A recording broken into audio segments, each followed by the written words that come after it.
In this podcast, we're going to talk about how do you maximize your cash flow with short-term and mid-term rental. So let's get right into it.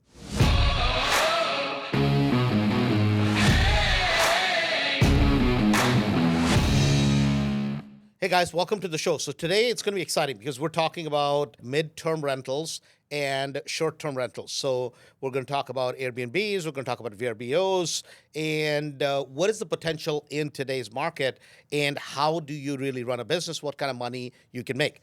So Don, Mr. AJ, welcome to the show. Thank you. Thank you. Glad to be here. Yes. So guys, let's just jump right into it. So people that may not be familiar with it, what is the term MTR mean? What does the STR term mean? Because a lot of times people generically say, oh, Airbnb. It's kind of become like the Xerox, right? So can you explain that? We'll start there. Sure. MTR means midterm rental, and STR means short-term rental. And so in the midterm rental space, that's a 30-day or longer stay. In the short-term rental space, that's 1 day anywhere to 2 weeks or 30 days. Okay. So basically, midterm is 30 days or more.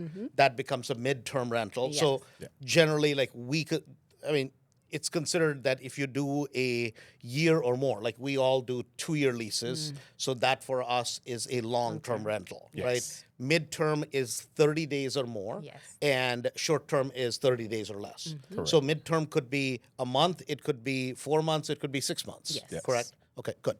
So let me ask you this. A lot of times, right, we're talking about this sitting in the Chicago market today, right? Obviously, when most people think about Airbnbs, they think about midterm rentals, that sort of thing.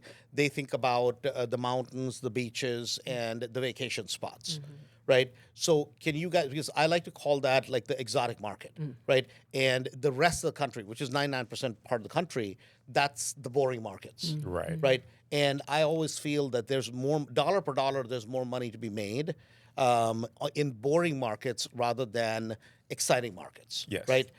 So do you guys want to explain kind of the thought process behind that? Yeah. So, when we first started, we were, of course, starting a management company in the Chicago market. Sure. And it was this idea of not really knowing what areas were going to do well, right? But what we did realize is that people need to stay everywhere, right? They're visiting for family, for work, for all kinds of stuff, events, right? Sure. And so what we found was that there are a lot of markets within the Chicagoland area that do very, very well. And it's kind of unbeknownst to a lot of people that you can do well. You don't have to try to get to one of those exotic locations. You can do well right in your backyard.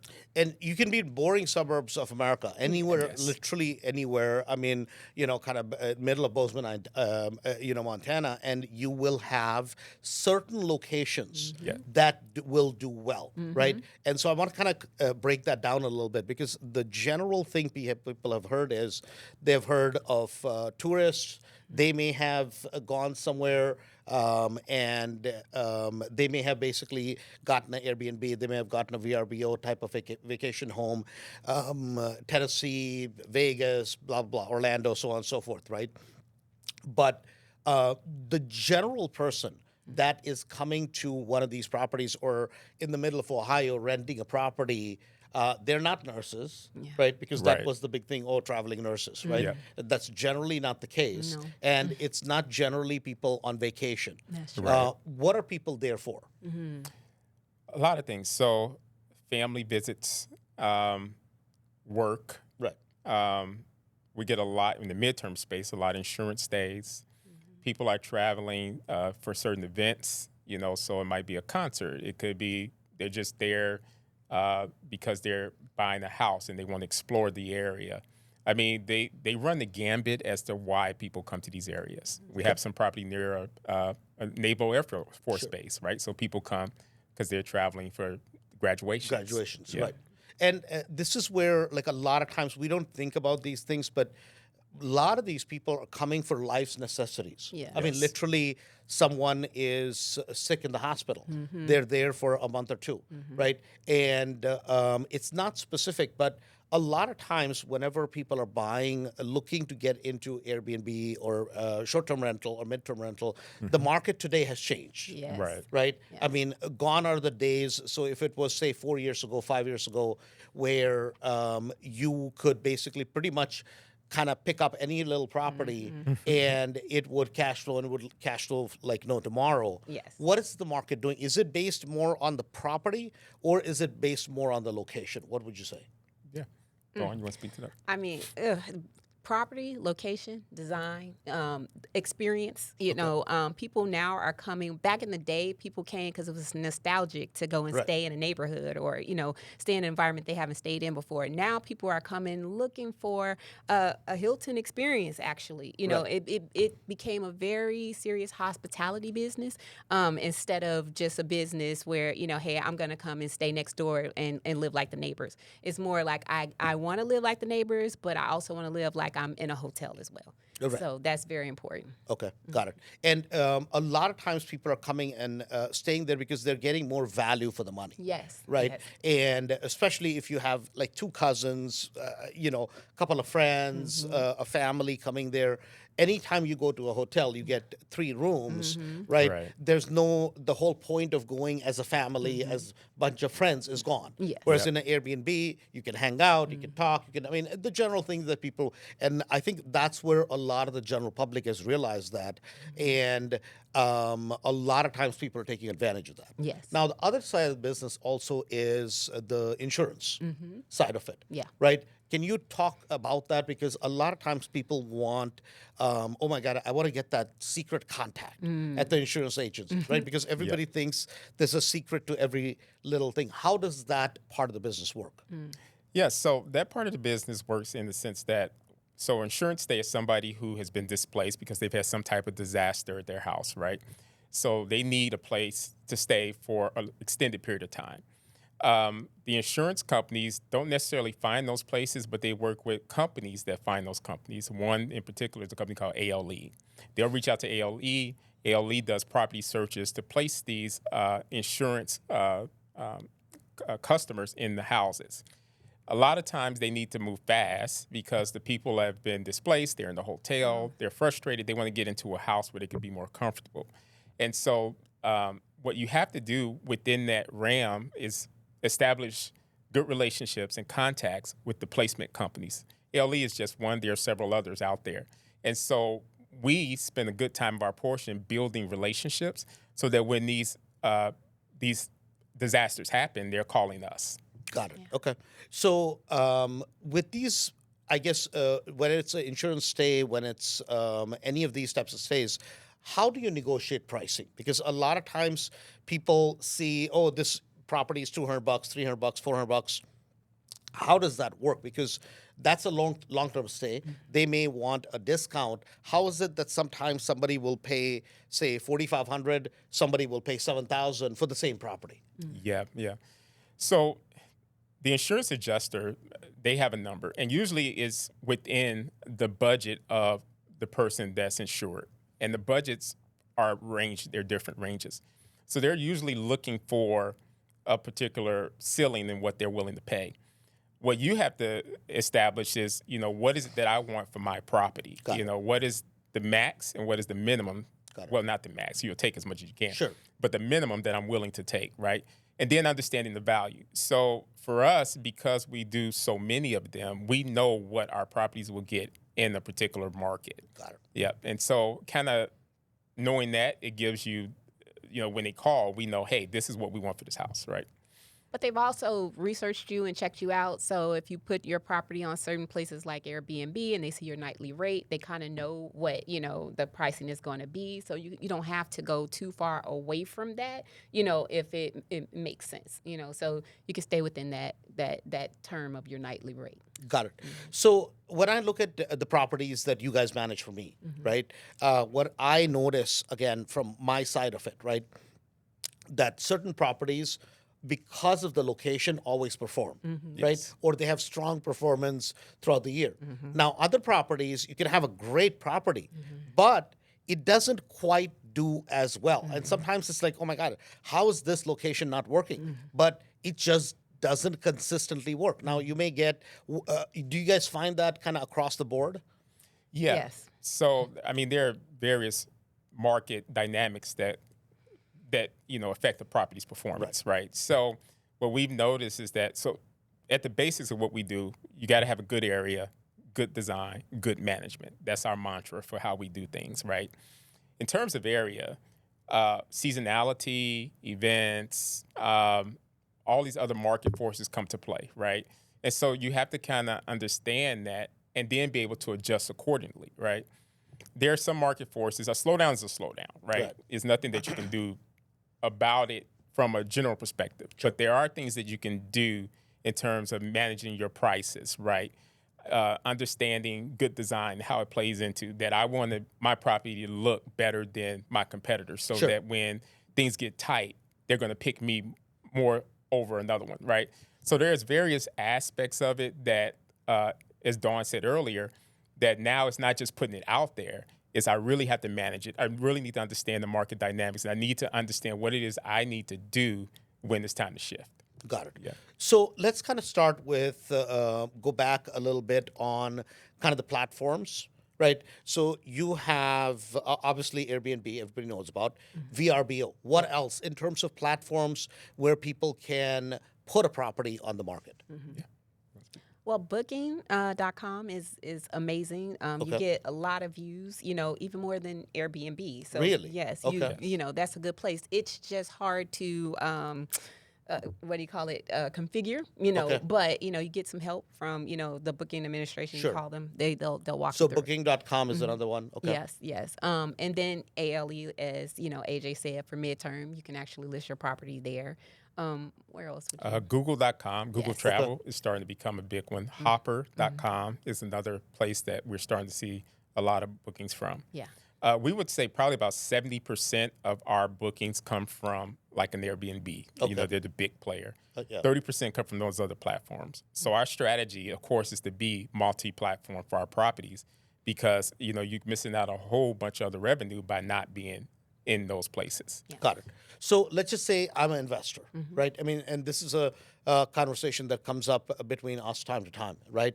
I'm like, hey, I was just mentioning somewhere, like literally as we were starting, hey, I'm buying a property in that area. Like there's another one, you guys are just putting it right on. Yes. And so my goal was kind of get to 50. How quickly on not the long-term rentals, but on just the Airbnb and midterms, how quickly can you get to 50, right? That's what I was trying to do. But you have to be strategic about it, right? Yes. Because even as I learned that certain cities, certain suburbs, certain places will do very well, and then others may not quite do as well, right? So is there a strategy sometimes whenever you guys are managing a property, you're like, hey, no, don't buy here, Andrew, you should look at this area. Is that something that you guys have been able to nail it down for yourself now? Yeah. Oh, yes. Pretty much. Yeah, I would say so. So we maintain a list of areas. And so we have about 56 properties under management and growing. Okay. So we have a lot of experience in different areas and different markets, and we maintain a list of performance, right? Right. So just like you have your list that you say this is an A area, B, we have that for short terms, A area, B, and C, right? And so when you call me and say, hey, AJ, I'm thinking about this area, then I can say, Andrew, that area is performing okay. It's a C area. I have an A area nearby that I think you'll do better, or even the B area. So we kind of know. There's also some research that you can do out there to figure out what are better performing areas, where are occupancy rates highest, where is revenue the highest at, right? And so you kind of got to, just like even in the long-term investing, understand how to all play that out. So what I always feel is that when I look at the long-term rentals, right, we're all at the end of the day investing in properties for long-term, right?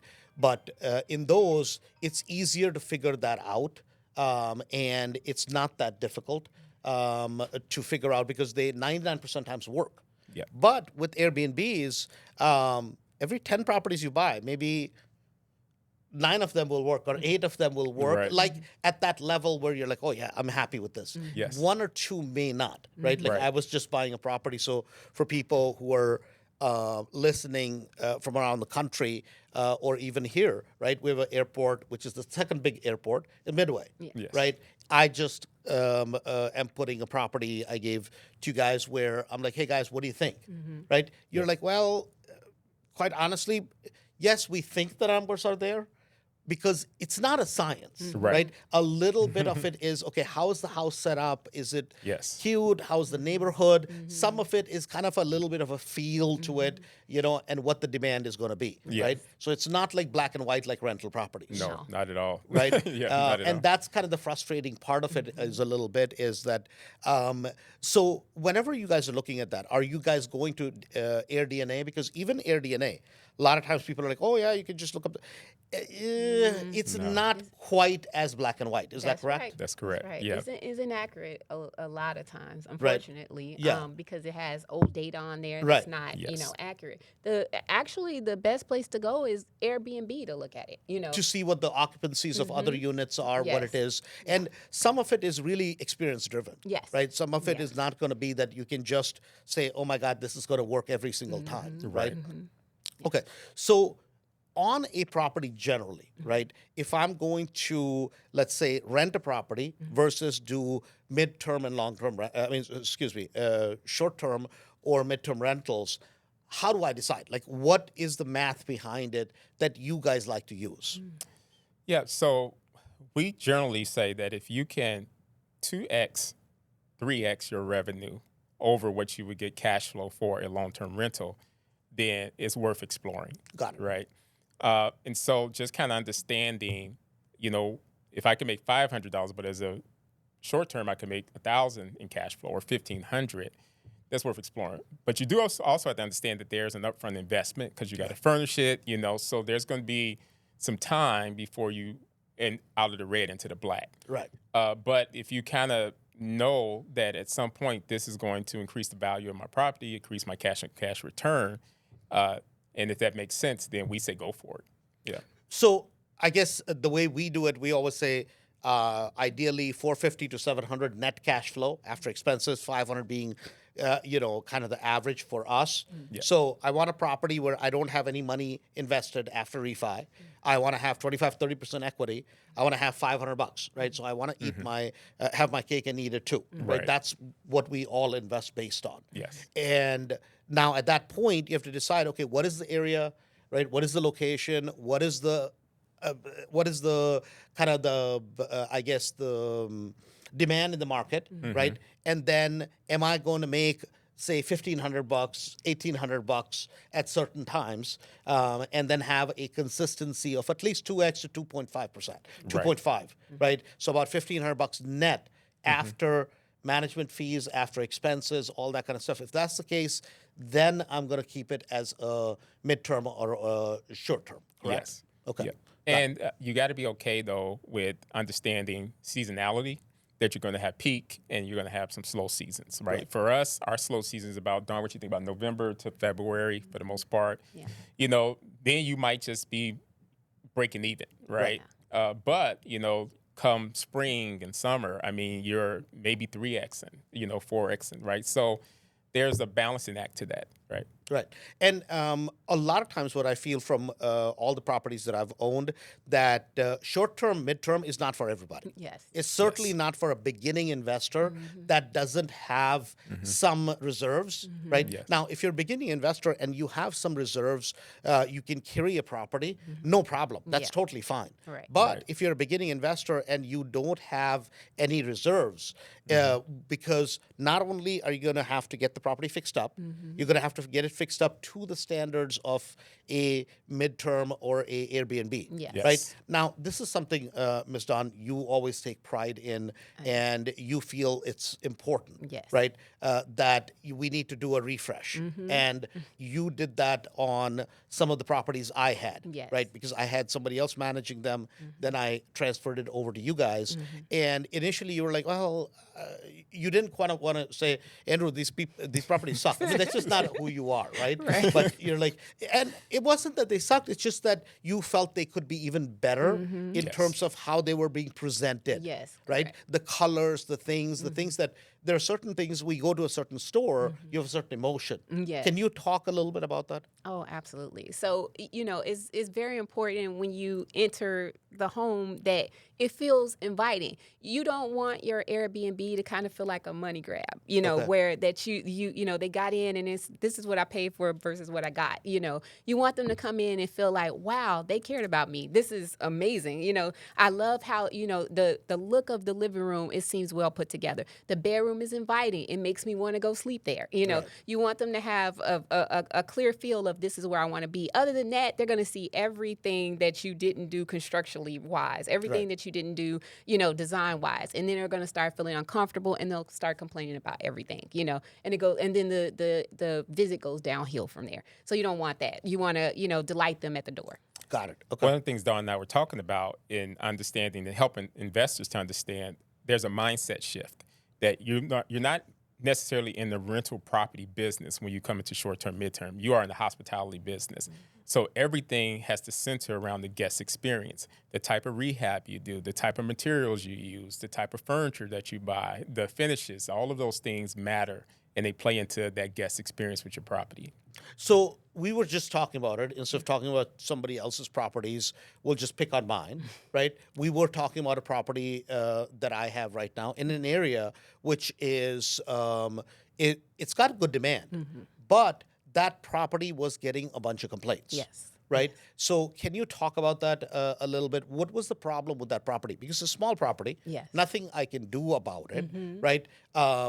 But you have another property over there that's doing well. Yes. That gets good reviews. Yes. But the one I have, that was not quite getting what you want to see, right? So what type of problems were you experiencing? What type of complaints were you getting? So basically, when they got in the door, it was some design elements, some furniture elements, some layout elements. People won't really look at the layout though if it's designed well. That'll go over their head. But if it's not designed well and the furniture seems like it might be inexpensive or that we didn't care about the property as much, then they'll start looking at the infrastructure of the property and the construction and all types of stuff and start fussing about everything. And then they'll start looking at back reviews and then they'll be like, this was mentioned before, and it's just a series of unfortunate events once that happens. So but the property has incredible potential. It can be fixed. It can be brought up to a particular standard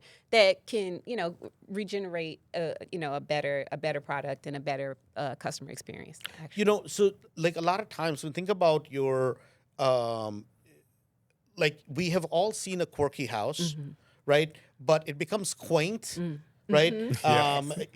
Whenever it's put together well. Yes. Right? As soon as it's put together well, like older houses, if they're really nicely put together, they're like, man, this is kind of quaint. This is kind of cool, right? As soon as it's vacant or, right, it's not put together well, you're like, man, this is kind of quirky. It's kind of odd. Who the hell is going to live here, right? And sometimes, and I've experienced that where I've gone into a property and I'm like, oh my God, they do cheap rehab. But it works for what, it may not be perfect, but it's like, okay, it is what it is, but it's put together well, Yes. right? And I'm like, okay, I'm willing to live with it, right? Right. I'm here for a week. Right. I rented the property, as a short term, and you're like, okay, it's funny, it's you're just okay. Yeah. But yet at other times, like we were in Vegas, and we rented this huge property, right? 7,000 square foot property, and then there were 10 or 12 of us, and there's bedroom after bedroom after bedroom. But the first impression that as soon as we got in the property, right, the living room and all those rooms, big rooms, no furniture, absolutely no furniture, right? So there's just this room, and you're like, heck am I supposed to do with this, right? Like if we wanted to sit, now fortunately the backyard was beautiful, wasn't that hot at that time, but like in summer, if you go to Vegas this time of the year, the house would be terrible because you couldn't sit outside besides being in the pool and the grotto, right? And the whole house, there were 4, 5, 6 rooms that were just completely vacant, right? And you're like, man, the house is nice, it's kind of cool, but I wish they had some furniture so you could at least chill out and relax. And you immediately get that feeling as a guest, right, on the other side. Yeah. So in a situation like that, right, the property that I have. What do you do? Because now it has some quirks. The one of the washers or dryer something is in the house, and you have the dryer in the garage, right? Because those houses are so small that you fit it where wherever you can is kind of the situation. Yes. What do you do to fix it? Well, I'm going to use your words. You put lipstick on a pig, but you make her look very beautiful. Right. You know what I mean? Right. But it's because it's I have a good design eye, not to Right. quote myself. You just design it very beautifully, and people just fall in love with the design. Those quirky areas like that garage, make it a game room, and then people are distracted by the fact that the dryer is inside of the garage. They're like, oh, this is cool. Oh, I got an arcade game. There's games out here. Yeah. This is a cool place. Yeah, so this is a 3-bedroom, small house with a garage. So instead of basically having the garage as a garage, you just basically kind of, put some heat there and pull it in as a game room. Yes. So that now people are like, oh, this is kind of cool, right? And that's that. Yes. Yeah. So, Yes. okay. In that particular house as well, Dawn had a great idea because one of the complaints that we got was, hey, there's no back door in that house. I have to go through the garage to go out to get to the backyard. Well, she said if we make it a game room, now it's just feel like it's still a part of the house, and I'm going out that part of the house to get to the backyard. So it's all about putting the lipstick on the pig, changing the customer's perception and experience with the property. Yeah. Right. Because, I mean, and that's where I think how the person feels is how their comments are going to be. Yes. Right? Yes. Because it's going to go from cute and quaint to, oh my God, it's an odd house. Right? And it's not that necessarily they may be saying something that bad, Yeah. but guess what? On a review, it just makes it look like they had a sour experience, right? And it's just, you have to live and die by the reviews. I mean, Yes. that's just kind of the nature of that business, Yeah. right? Yes, absolutely. So let's just say I want to get started with doing short-term, midterm rentals, right? In today's market, because the market has changed, can you make good money with it? Absolutely. Yeah, Yes. absolutely. You could do very well, very well. But you need to understand the market dynamics. You need to understand the business you're in, right? We already talked about mindset. I'm in the hospitality business. So what's important to me is what's important to the guest. So like you said, that house out there in Vegas, if they would have put themselves in your shoes as the guest, they would say, this don't make sense to have this empty room. Let me do something about this. Because when my guests come, they're going to feel some kind of way, right? The other thing that has shifted is that Airbnb being the big fish out there that kind of control market dynamics, they start leaning into experiences. Yeah. People don't just want to come and have a place to sleep. They want to enjoy the house, right? So when Dawn and I go into a space, we look at it and say, well, what can we do To create an experience. to create an experience that would make somebody want to be in this property, whether it's in the house, whether it's in the backyard, And it may mean you might have to spend a little bit more to create that, but it goes a long way. Intentionality speaks as well. They were intentional about caring how I felt, caring that I was entertained, that I had a good time enjoying this house with my family. And so that's one of the things that's a big shift. Again, design is definitely a big shift. Airbnb was built on the fact, what they said, the guy. And He had an air mattress in his house, and he wanted to rent that out, and that's how they started. took a picture of the air mattress, put it out there. You can't and do that somebody now. actually came and slept on it, and that's where the Airbnb industry started, and that's how you were able to go into the quirky houses and things like that, and not do much. But then it evolved, and the Airbnb industry evolved as well, you know. And so your competitor understanding that is really the hotels, that you have to create that experience, that sense of cleanliness, that sense of care, because they could go to a hotel, right? But they're coming to your place because, again, like you said, they want to spread out. They want to have a family. Actually, that's a good point. I mean, think about this. Like, we have all either experienced it or gone to hotels that are old hotels, historic hotels, or you talk about in Chicago, it's the Drake Hotel, right?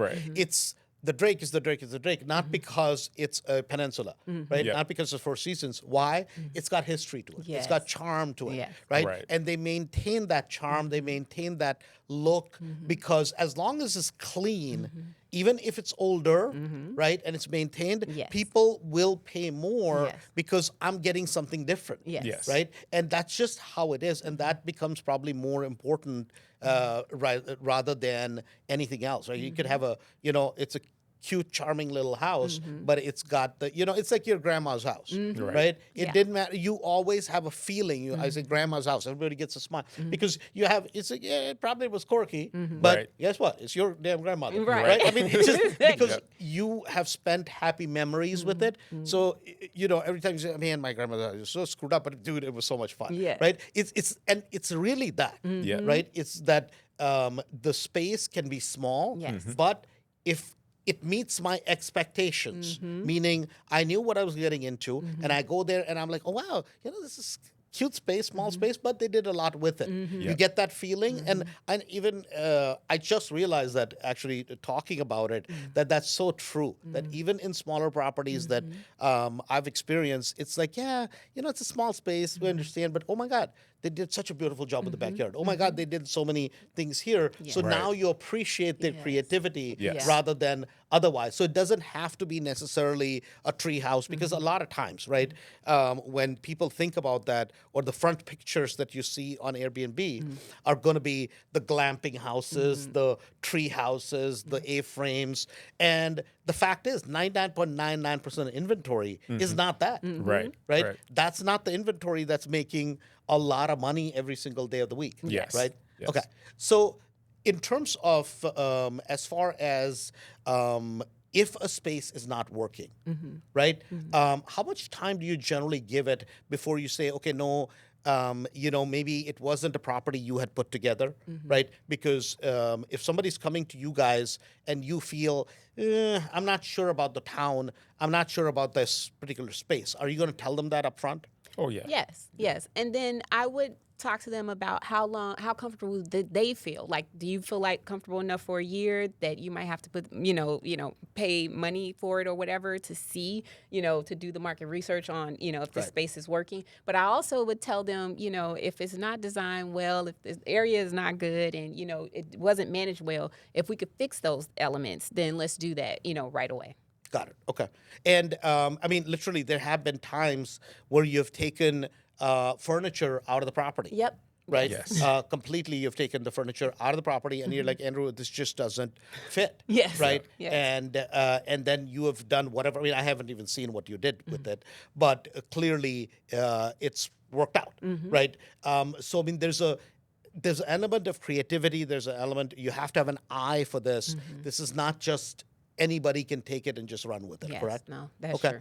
What about some people doing self-management versus approaching somebody like you guys, right? What is obviously you would love to get the business, of course, but what is your opinion on that? Yeah. We just had a conversation. Well, go ahead. Yeah. 'Cause- Go ahead. Go ahead. I was going to ask you what's your experience because No, we have tried it. Yeah. Right? We have tried it.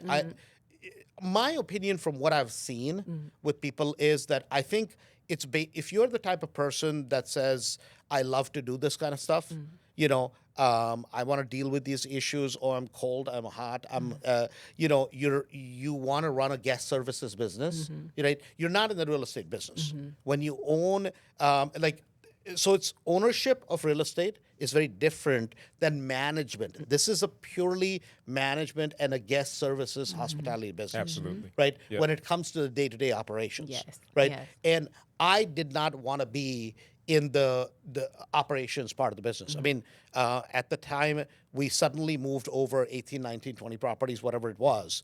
And we did such a horrible job with it that, I'm like, because, and the thing is, I knew. I just was unhappy with my past management for various reasons. And I'm like, this is just not going to work. Right? And so I don't feel that it was appropriate for me. Now, somebody has one property, two properties, and they can tweak with it, they can play with it. That's okay. But if you want to run this as a business, mind you, you want to get to 15, 20, 30, 40, 50 properties, Yeah. Yep. right? And that's going to be another part of your portfolio. Either you're going to have to basically find people like you guys in-house, Yes. Right. right? Or you have to have a team for that because then it becomes just too much. Yes. Yeah. So that's interesting you bring that because Don and I have had that idea as we're scaling and growing as a business is like, what's our ideal customer, right? And it could be a person with one property, but it has to be a person that's saying, I have no desire to manage this. Right. I'm trying to build my portfolio. I'm a busy professional. I got a business. I don't have the time. If somebody has one or two and they say, well, I want to kind of do this, I think I want to do it, then they're not our ideal customer, right? And most certainly people who have a portfolio, 5, 10 properties, right? Just having the bandwidth to do that it's a full-time job, right? And so what our greatest value add is that we give people time, that they could go do whatever they want to do. They don't have to worry about all of the guest services, guest communication, the cleaning, the hospitality, the maintenance, managing the revenue, changing the dynamic prices, and all those various things and elements that come to play to make it successful. We bring that experience to the table. Got it. Okay. So as far as from a standpoint of obviously in the Chicago market, you're going to have some, months like basically your January, February, right, are going to Yes. be your down months. Yeah. That's just how it is. It's in Florida, it's going to be the middle of summer months, right? Right. Yeah. So what is your opinion on the whole arbitrage part of it? Because you guys actually personally have some properties that you guys are running as an arbitrage. Yes. Right. What's your opinion on that in terms of the current market?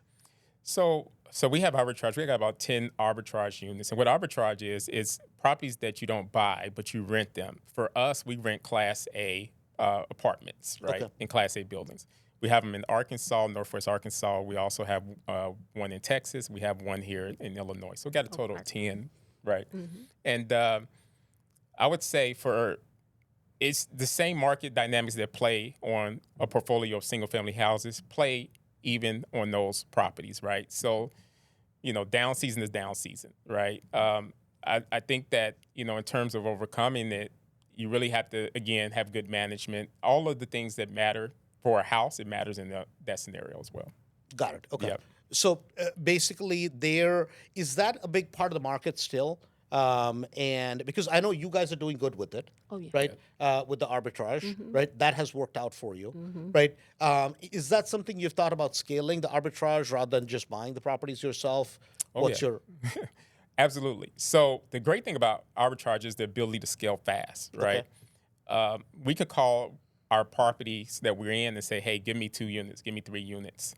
For example, in Oak Park, we have a unit that, we're renting for $2,000 a month. Consistently, it's getting $6,000 to $8,000 a month, right? Got it. So of course we want to scale that, Sure. right? At the same time, we're building our management business, right? So for us, it's just having the time. But our plan is, to go from 10 to 20 to 30 on the arbitrage side because you could scale so quickly. Got it. Yeah. So in certain locations where it makes sense, right?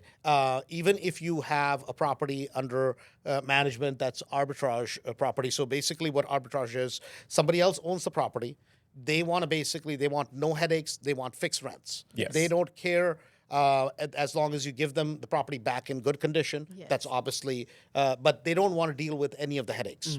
So now you're renting that on a long-term basis, and then you're making it a midterm and or short-term rental. Yes. And that's kind of the business, basically. Right. Okay. Got it. Because that was one of those things that no money, no credit, no brain, and suddenly you can be rich. Right. At one time, that is how that was being promoted. But that's not what it is. I mean, it's work. Yes. Right? I mean, this is Lot of not Still like, work. yeah. Yeah. So I wanted to bring that up because a lot of times it got a lot of people involved, which is fantastic, right? But with like anything else, which is no money, no credit, right? It's like, no, you need a brain, right? And you have to work, Yes. right? This is not just like you're just going to rent somebody else's property and now end up in a disaster because so if somebody comes and damages the property, doesn't matter if you get the reimbursement back or you're appealing it, whatever, at the end of the day, it's your butt is on the line. Yes. Right? Absolutely. So now you have to deal with it, right? And recently, I know there was a property that you guys were considering, right? And you guys said no to that property. You could have done arbitrage situation with that, but you're like, oh, not really. That's not something we're interested in because it just needed too much work. Yeah. Right? The value play wasn't there. Right. And you're like, in this particular situation, as much as we'd like to, we can't. Right. Right? So you have to be mindful of that. Yeah. I would say, we're part of mastery, Right. And the things that you teach in mastery applies, those fundamentals, right? It has to make sense. We would never buy a property, particularly in this particular house. It would work as a STR, MTR, but it's the only way it would work. Yeah. Right. So let's say regulations change, they change all the time. We really had no other exit. There was no equity. As a rental, the cash flow wasn't there. So it didn't make sense because we could still take that same 30, 40,000 we would have to put into it and put it in a better property. Better property, right? Yeah. Right. So because that's the other side of it every time, Yes. right? So let's go through some numbers because I think that'll put a little bit more perspective to people. So let's just say I buy a property, right? Step one, right? Would step one be that once I have the property under contract, or I'm thinking about buying it, at that time, maybe check with you guys, somebody like you guys, to say, hey, is this an area that's going to work? Because to Yes. me, the due diligence starts at that point. yes. Right? That check with you guys at that point. Hey, what are the numbers looking like? What do we think is going to work? Yeah. The second part of it is if it doesn't work as a midterm or it doesn't work as a short term, will it work for a rental property? Yes. Right? Yeah. I mean, that if it's going to work for a rental property all day long, then it's no big deal, right? Because you get great cash flow, you have good equity, it's no big deal. Yeah. But if it doesn't work as a rental property, your only hope and Yep. prayer is it's a midterm or a short term. Guess what? Yeah. You may be putting yourself in peril. Yes. Right? That's scary. Don't do that. Yeah. And people do that all the time. Yeah. And then they're like, oh, it doesn't work. Oh my God, crash. I'm like, listen, if you have good quality properties, right? Like with all the properties that I have, literally the property we're just talking about, I'm like, it's a 3-bedroom, 2-bath. 3-bedroom, 1-bath. My other choice is I can get $2,700, $2,800 on that property Right. for a small, teeny little, piddly little property as a rental. Yeah. And sometimes it's like, something, my cost basis in the property is low. Right. So why don't I just go back to a regular rental?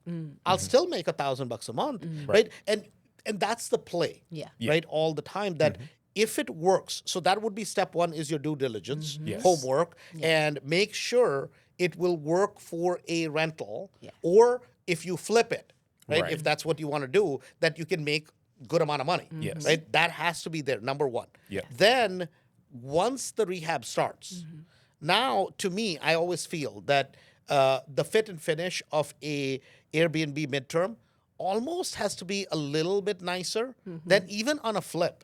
At Yes. least that's how I personally feel about it, because you have to pay attention to not just, oh, I fixed the house. Now, did I fix it for the long term? Yes. Right? Because Absolutely. people are actually going to be using it. Yes. Right? And it may be, depending on the location, maybe more used than a family would. Yeah. Right? So those considerations come into play. Now, when it comes to design part of it, right? Like I just had another property you guys are looking at to getting it designed, right? How much interference or how much or no interference, right? You had kind of alluded to it because a lot of times you're like, well, Andrew, what do you think? I'm like, Miss Dawn, right? The management fee you're charging me is not for me to think. I don't want to think. No, and I mean it Right. honestly Yeah. because Yes. I'm like, hey, here's a credit card. You guys take. I mean, I'm not about to go second guess because if I knew better, right, then guess what? I wouldn't give it to you. It makes sense, Yes. right? That it would be basically to me it would be disrespectful if I'm going because I'm like, hey, listen, you've earned the trust. And I'm like, they're like, hey, did you see the property Miss Dawn did? Like, I have no clue. I'm like, that's her job. Let her do it. I stay the hell out of it. Right? I mean, and that's how I genuinely feel. My job as an investor is to scale, is to grow, and give you bigger headaches. Like, how many properties can we manage for Andrew? Right. Right? Yep. So, I guess going back to that, right, with people that are like, well, I want to do my own design. What's your opinion? Stop it. just being honest, because then I'm gonna have to go back and fix it. Just because it'll show. So I've had people who have done that. And I let them go for a few months, and they're like, I'm getting bad reviews. My property isn't getting booked. I don't understand why. And before we even have that conversation, I'll tell them, hey, the picture's not working, the carpet, certain things aren't working. However, we can go ahead and try it if you are really, wanting to see. And then after that, I'm gonna have to come in and refresh it. And when I come and refresh it, the numbers are there, the reviews go up, and people see the results. And this is something important, guys, to understand, especially for ladies, right?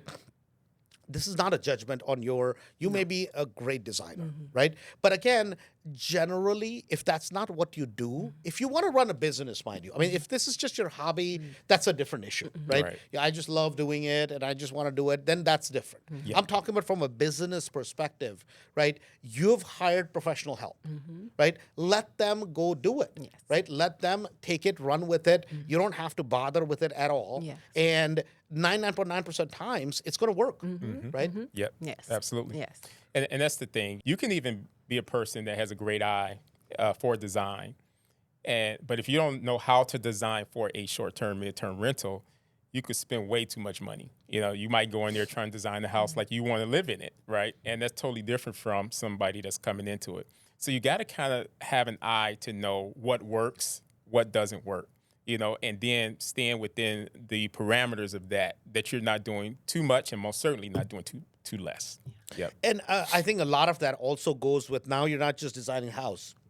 You talk about extra bed sheets, that you talk about towels, you talk about, oh my God, it doesn't have wine opener, right? I mean, it's just like, it'll be irritating. You go to a property, oh my God, it doesn't have a one of those lighters, right? I mean, like basic things that you normally would never think about. But think about it. Person is coming here and they're living there, right? Exactly. And so they don't expect 30 pairs of pans and all, basic set.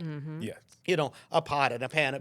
Basic things, people expect that, right? And if small things are missing, it just becomes one of those irritation factors, right? And so you have to consider those. And obviously for you guys, you have a system down, right? Not only how to put it together, but how it looks, how it feels, that sort of it. So for you had mentioned something earlier that your ideal customer, and we were talking about it. I'm like, hey, guys, I want to give you guys a lot of properties. Don't take on people that are pain in the asses, right? Onesies, twosies. No. I mean, but there's always that customer that is like, they have one property and they're just a royal pain in the ass. I mean, that's just their nature. Nothing wrong with it, but that doesn't, from a business perspective, it basically you're spending 40% of your time pleasing somebody that has one, and you got another 49, 50, 60 properties to manage. Right. Right? Yes. So what is that ideal customer for you? Yeah. So the ideal customer, again, for us is a person who is a busy professional looking to scale. They're running the business. They have no desire whatsoever to do hospitality business, or manage a property short term. If they have any inclination that, I think I want to see, but I'm afraid, they're really not ideal for us, right? Because they really want somebody to help them overcome the fear, but they really want to step in and do it. And from our experience, what we found, you were absolutely right. Those are the people that take up the most time. They're watching every guest message. They're writing us saying, are you guys going to respond? Do you want me to respond? Well, you're paying me to respond, right? And if you give me a minute, you'll see. So. They want to talk to the cleaners or have their own cleaner go there. Now they got to manage their cleaners because they're trying to manage them off of our platform, so we can't manage them. And so it's like, if you want to be involved in that at that level, then we're not for you, right? So we, again, are looking at even some of our customers and saying, hey, these people, we might need to not work with them, fire our clients, because we need to scale and we need people to understand and kind of get out of the way and let us do. And the people that get out of the way, they do the best. They make the most money. Yes.